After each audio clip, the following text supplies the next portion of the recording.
Bonjour Bandeko. Analysons avec Gilmas encore une fois.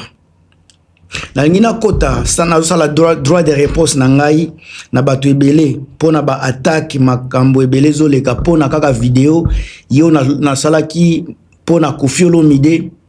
na JB Mpiana na zuba menace ebele plus de 7 appels na Belgique naza vraiment sûr que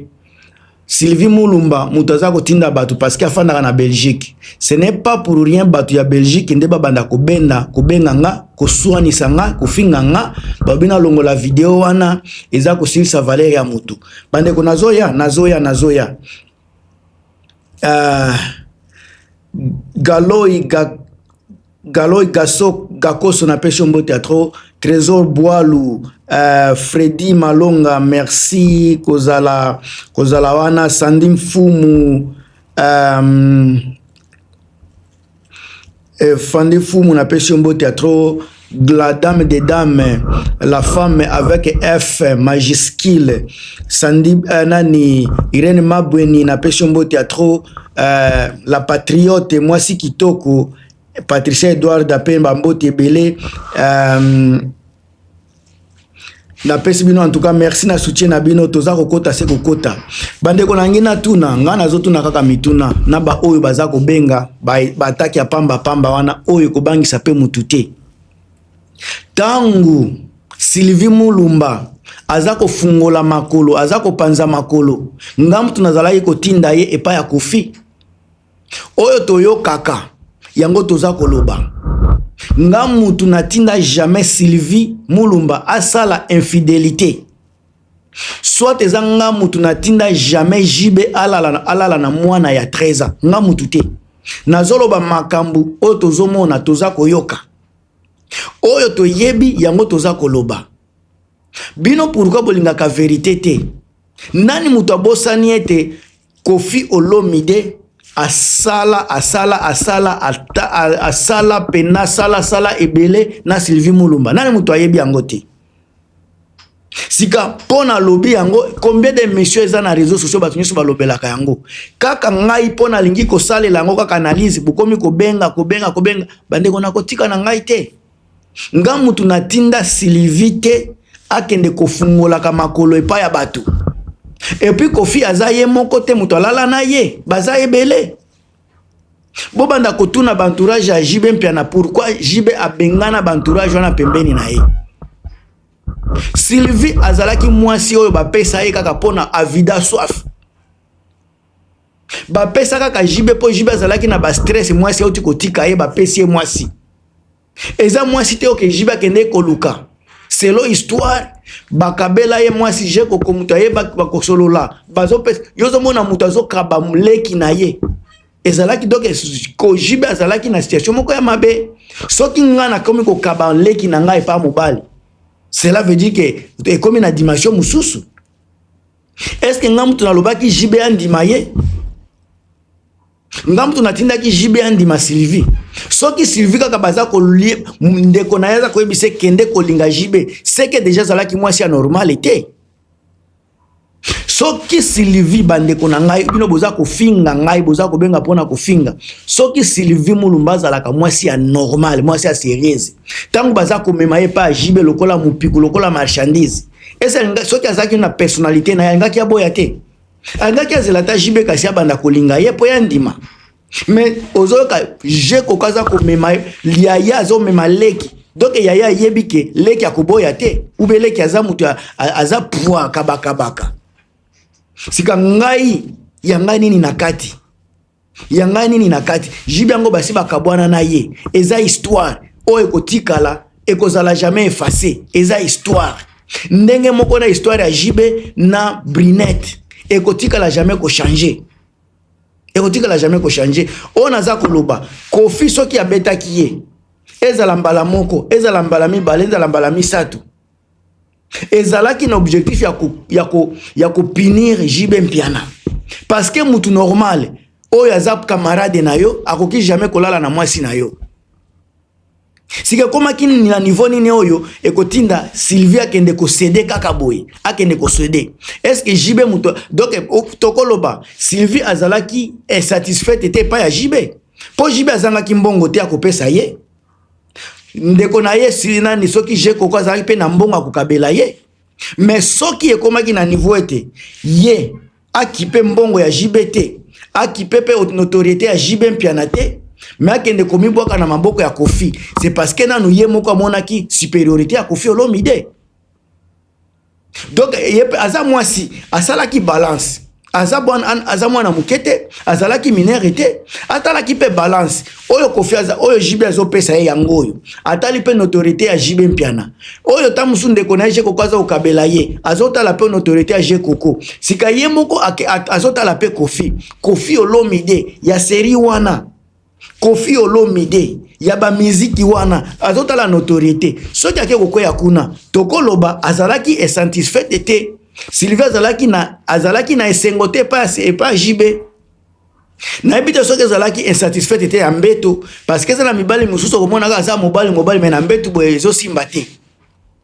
na ebite soki wana nde mutu etindaki Sylvie atika ye akene pa Kofi encore basi nyoso balobaka Kofi azalaka na eloko ndenge boyokaka Kofi ayebaka ko traiter basi bien na mbetu na yebite soki yango mutu mwana oyo pe mwasi oyo pe ya Sylvie alandaki epa Kofi na yebite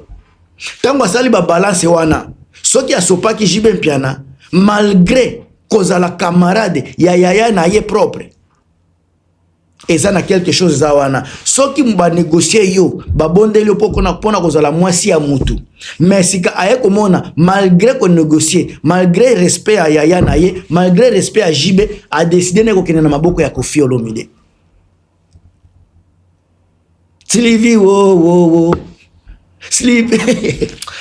bandeko makamboyo yango na ngana lobaka nanga vérité.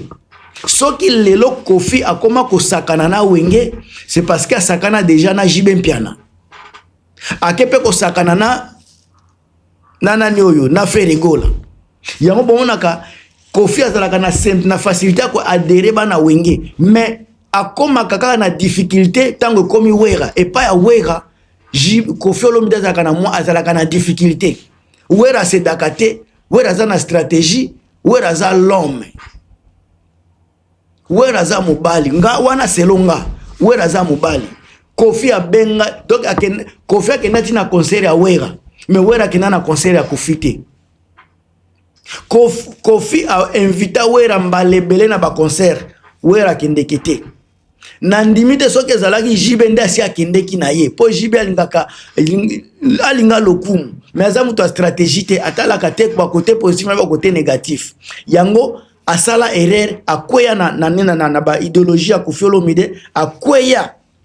na ba stratégie ya Kofi Olomide. Kofi Olomide intelligent, Kofi Olomide muto ba stratégie devant nani donc ayaki asambwisi JB mpiana et koma bimoko JB akotika la jamais kozongisa akotika la kozongisa ngote soki JB azalaki bon nde basi bakimaka ye te. Soki JB azalaki bon nde basi bakimaka ye te. Basi bakimaka pamba et puis za cause nini cause ya muke kaka mais place yake ko se retrouver kaza mobali akomi moto pamba Salvatore de la Patria azokanga mana mwana ya 13 ans ndesi kaza koloba papa chéri mwana ya 13 ans mais basi ya mikolo oyo ya ko tiela pena ki mobalicité na ye aza incapable à tenir. JB incapable ya kofandisa mwasi lokola Sylvie, incapable ya kotia autorité na ye, incapable ya kotia mwasi atia apesa ye confiance basi bakima kimakaye mais mwana ya 13 ans de JB akeko tiela to akeko tutela tolo ngai mwana ya 13 ans mwana soki nani oyo soki bazobenge soki nani soki nani oyo soki Brinette mwana nsuka. Donc tango naza koloba boye bongo mutu ata moko te BCBG aza ko menacer parce que to solo laka mosaka bengi ngai te Roger ngana to bengani te pona bango bazomona seno eza vrai histoire comment batu ya Sylvie nde baza ko menacer kaka nga mutu natinda Sylvia kende ko panza na bongo nga mutu natinda Sylvia abebisa libala na ye ngai te ye mutu asala choix, ye mutu asala ba choix na ye pona koboma libala eza ngai te. Ye mutu asala choix ya ko déshonorer JB Mpiana eza ye eza ngai te. Tango mususu pe tango azo mwasi yango pe tango ayeko kanisa ayeko peze makambo ya mwana ntuka ayeko kanisa makambo ya nanu soki Brinette Sylvia ngo pe mona yake ko simba te makambo ane ko simba te akimi na ye JB akeko se retrouver pa ya mopao pe azalaki na mwasi na obite yo ozaka ka mwa likango moto ozaka ka pasta